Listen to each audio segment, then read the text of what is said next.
So here's a sentence I never thought I would say. I didn't realize it would be so fun to watch your friends build out just the perfect airplane, only to watch them crash and burn. Hi friends, welcome back to the channel today. My name is Carly, and today we're going to be reviewing the 1 to 4 player game First in Flight.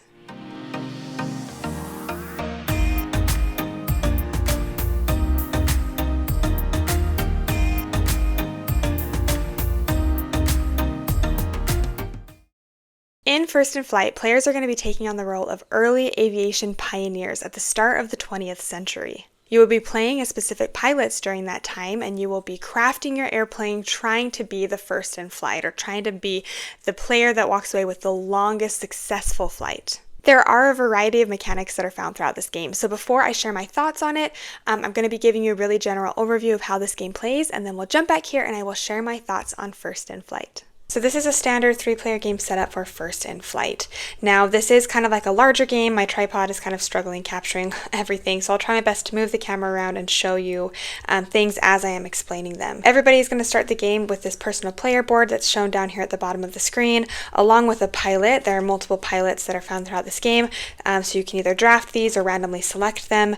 And then there also is going to be a starting hand of cards. So players are going to start with 4 of these white glide cards, some problem cards, and then also this experience one. Players are going to take those cards, shuffle them up, and that is going to kind of be their starting hand. So in this game, players will be competing amongst each other, trying to make it the furthest along this little outside track that is along the edge of the board here, in the hopes of successfully taking the longest flight. Players will take turns moving their pilot tokens along this little inner circular board here, stopping to perform particular actions. The player furthest behind will always take the next turn. Players can move as far forward as they want, stopping at any unoccupied space, but they are unable to ever go backwards or share a spot with another player. The game ends either at the end of the 4th round, which is shown down here at the bottom of the board, or when one player successfully makes it 40 points or more on their flights that they will be taking throughout the game. So very briefly, I'm going to chat about what some of these symbols mean here on the board.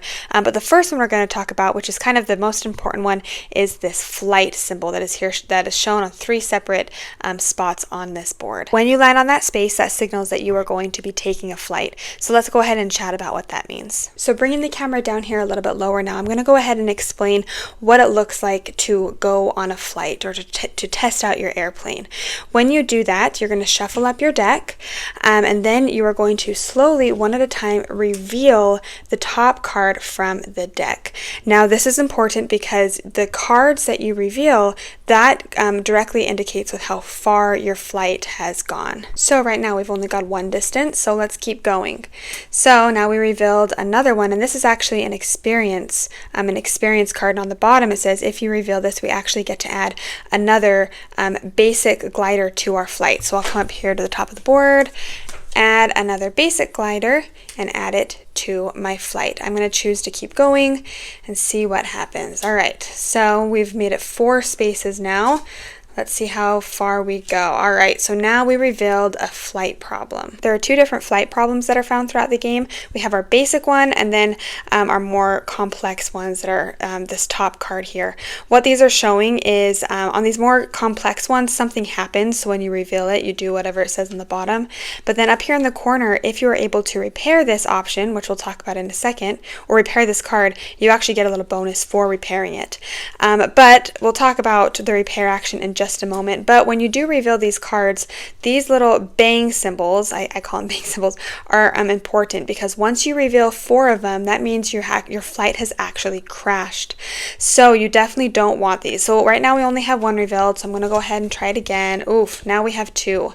So I am going to go ahead, I'm going to start descending. So that's when I play this descend card here. This is important because once you decide you're done with your flight and you want to start descending, you actually still have to reveal 2 cards from the deck before you successfully land. So that's why I chose to stop, because I am assuming that there's probably more flight problems that we're going to encounter. So I go ahead and I flip these over, and look, we just barely squeezed by. So because of this, now we have successfully landed. We didn't crash, thankfully, and now you go through and you score up your points. So the flight that we just did, we scored 13 points. We were able to get 13 spaces. So we went ahead and we'll go ahead and move our glider up to 13 along this outside track here. Now this is important because this is actually tracking what your longest consecutive flight was. So as the game goes on, you'll get more and more cards. Hopefully you'll be able to fly further and further. You won't add that flight on top of this number, but you will just instead slide your plane up to what your new highest number is. When you reach this level 15 spot here, that's when you actually become famous and you're able to upgrade your pilot to their famous side. I accidentally kept my pilot on her famous side. So once you do that, then you become famous and it kind of gives you more abilities. Now, if you do crash in this game, you're not out, but you do have to make up for it with a little bit of time. So if I would have crashed, then I would take my pawn here and turn it on its side. Then when it was my turn again, I would have to spend 2 time in order to become upright again. So you see these kind of clocks that are found kind of around the outside of this inner circle here. That has to do with kind of repairing your pilot and repairing your plane, getting ready to fly again. But let's come back down here for a second and chat about what it means to upgrade your vehicles.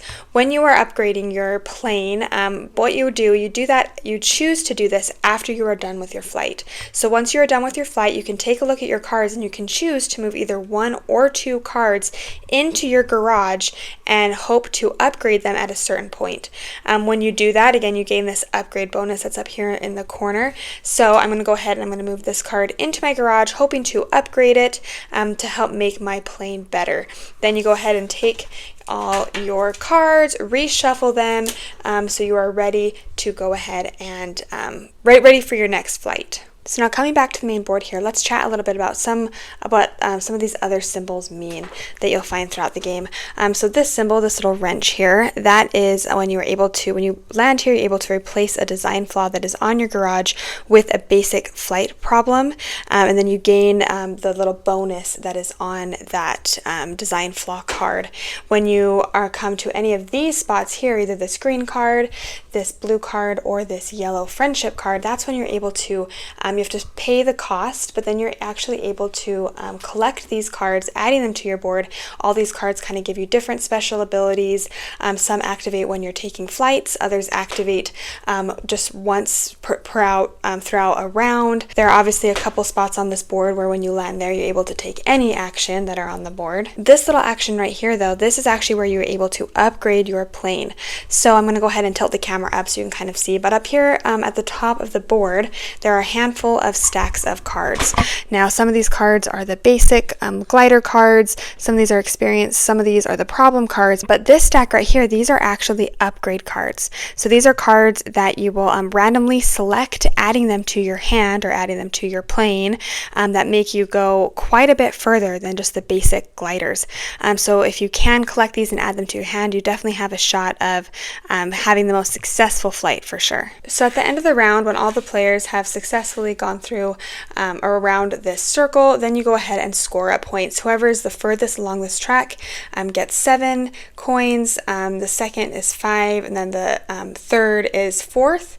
Again, this is a 3rd-player game, and then it will proceed to the next round. So just keep going around and around until it's either the end of the 4th round or a pilot has successfully hit that 40. Once that game end triggers, then everybody around the table takes one final flight, and then whoever has made it the furthest will win. So I really hope that overview gives you kind of a general idea of how this game plays, but we are going to go ahead and kind of jump into my thoughts, starting with what I really enjoyed about First in Flight. This game has deck building, it has push your luck, it has a one-way action selection track, it has so much. I love so many of those mechanics in games, especially the push your luck element. It was so fun to, as players, obviously as we're taking our flights and flipping over those cards, everybody around the table, like that was in my opinion, that was like the funnest part about this game, is every single time anybody around the table took a flight, everybody was like on edge watching. Oh, are they gonna bust? Like, I hope you bust, like bust. Or if you're going, you're like, I think I can make it, I think I'm gonna get it.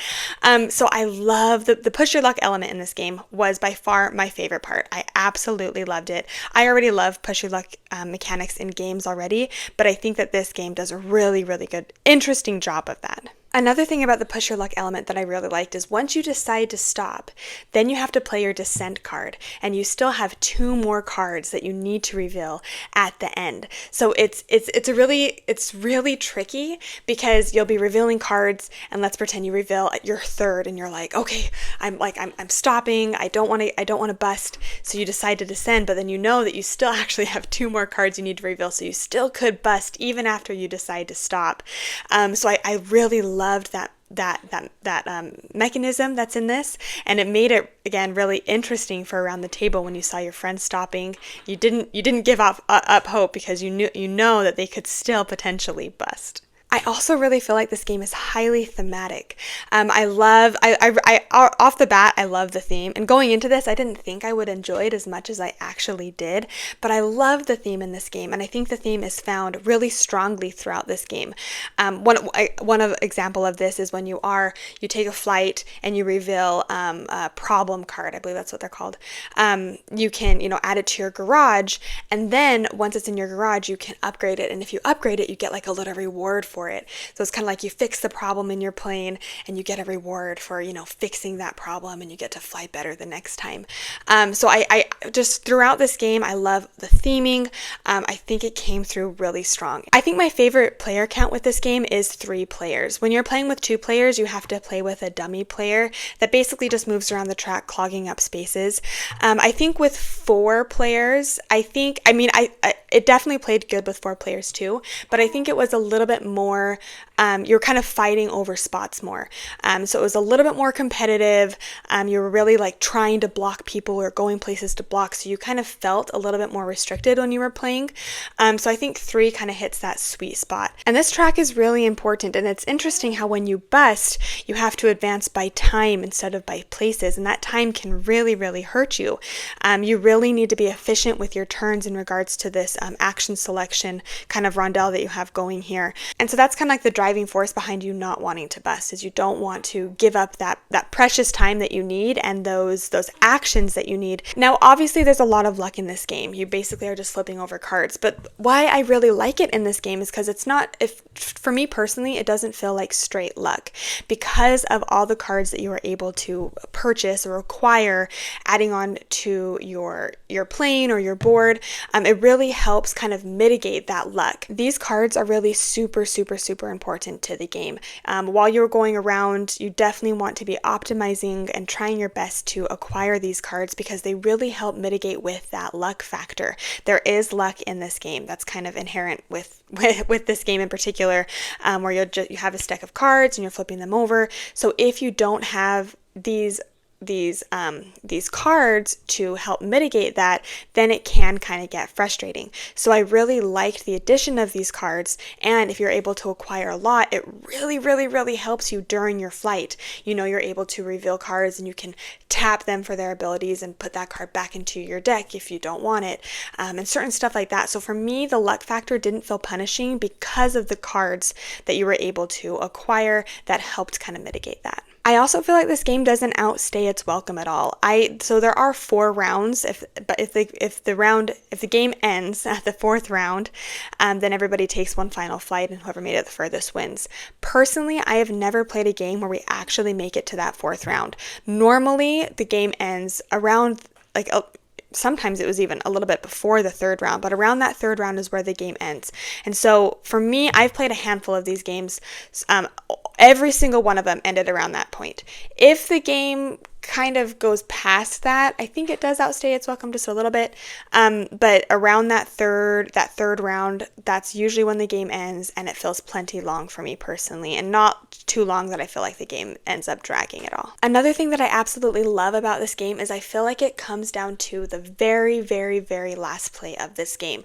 Again, the ending condition is either get to the end of the 4th round, or have a player reach this 40 mark up here along along the outside of the track. So they're able to fly 40 spaces worth, basically. Once that happens, that triggers the end of the game, and everybody else around the table, including the player that triggered the end of the game, gets to take that one final flight.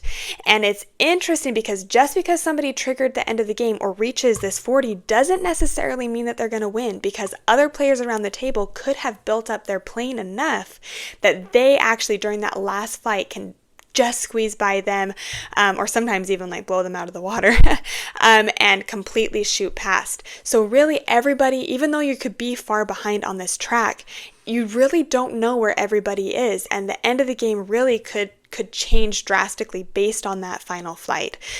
So I love that tension that's found throughout, and especially that final flight. Everyone's making their final flight, and it's always so much fun, and there's so much tension during that final flight. So while I enjoyed a lot about this game, I liked a lot about what's going on the table here, I do kind of want to talk about some of the things that I kind of noticed personally in the game that either I didn't like or I could notice others not liking. The first thing I want to talk about is, especially when you're playing with that highest player count, so with those 4 players, this game there's going to be a lot of blocking and a lot of kind of mean moves that you're going to have to make while you're playing this game. There are going to be times when you as the player are going to make moves purposefully blocking other players, stopping them from being able to do the abilities that you know they need to do. I know especially those flight spots, because I believe there's 3 of them. So there's 3 actual flight spots that are on this board, but then there's 2 of these like any spots, so you can go there and take any action that's found on the board. So you can utilize those, but I know that when we play, at least, people are blocking. They'll go to a flight thing purposely just to block another player. And I know there's cards in here that actually allow you to do that. There are cards that allow you to move to a space but take the action of the space in front of you. So yes, you could use that to get an ability if somebody is on a spot that you want, but you also can use that card purposely just to block other players. So this game definitely feels mean sometimes. You have to be okay with that. I guess you could play this game and purposely not be mean, but I feel like it would kind of lose something a little bit, because like I said, you are basically fighting over these spots here on the board. That wasn't necessarily something that I personally disliked. I enjoyed kind of like the tension and kind of trying to get the spots, but I just feel like that's something that you should be aware of, just kind of looking into this game, as there is kind of that mean factor in it. A little complaint I have about the production of the game is I feel like the text on the cards was really hard to read. There are many times where I wasn't even sitting that far away from the table, but like, for example, even here, like it's slightly hard for me to read the text on this card right here. So I think it's all just a little too small, and I get that they wanted to showcase the art, but I wish that they would have made the art a little bit smaller, the text a little bit bigger, even more thicker. I think if you're hard if it's hard for you to read, or if like small text is going to be hard for you, then this might be something that might be a little bit of a hiccup, because it was even difficult while you were playing, because you're trying your best to find the cards that have the abilities that you need or that you want, and so I felt like there was a portion of the game that was dedicated just to picking up a card, bringing it to my eyes so I could read it and then put it back. And not only doing that, but do it for all the cards that are newly revealed at the beginning of every round, which happens. So just be aware that's kind of something that I personally had an issue with. I wish the text would have been a little bit more clear, a little bit bigger. Another thing about this game, and I think this is probably like my biggest kind of thing that's slightly pulling the game down for me, is it does kind of feel it feels kind of samey game to game. I feel like after I play this, I kind of want to play it a couple times and then I'm kind of done, because it doesn't really feel too different from game to game.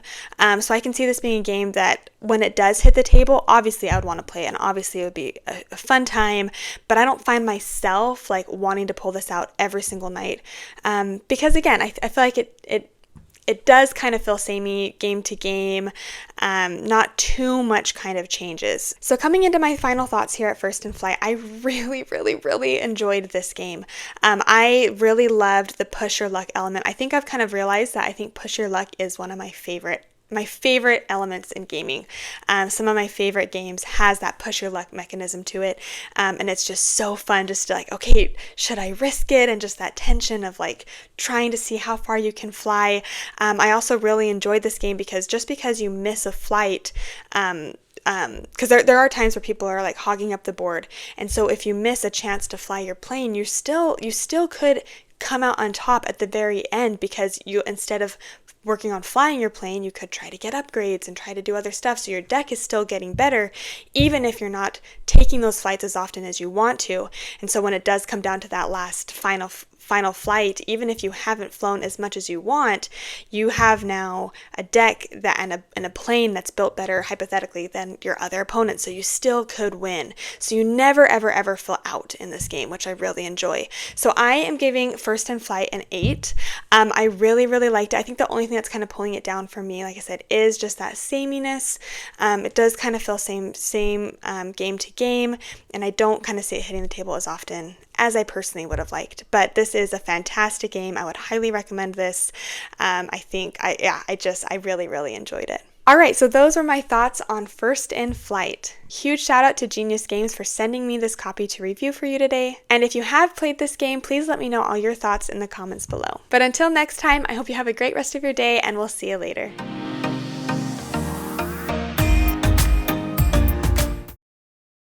So I was just going to come on here and ask if this ever has happened to you, where you get stickers for a game and you have no idea where they go. Because I got this sticker, this sheet comes with the game, and nowhere does it ever talk about like where these go. And so for the longest time I thought like I had been missing something, and I just barely realized where these go. I think that these actually go in the insert. Like, I'm not sure if you can see this image. Like, I think it actually goes, I think it goes in the insert. So I think I just figured it out. So never mind. Pay no attention to me. I'm just an idiot.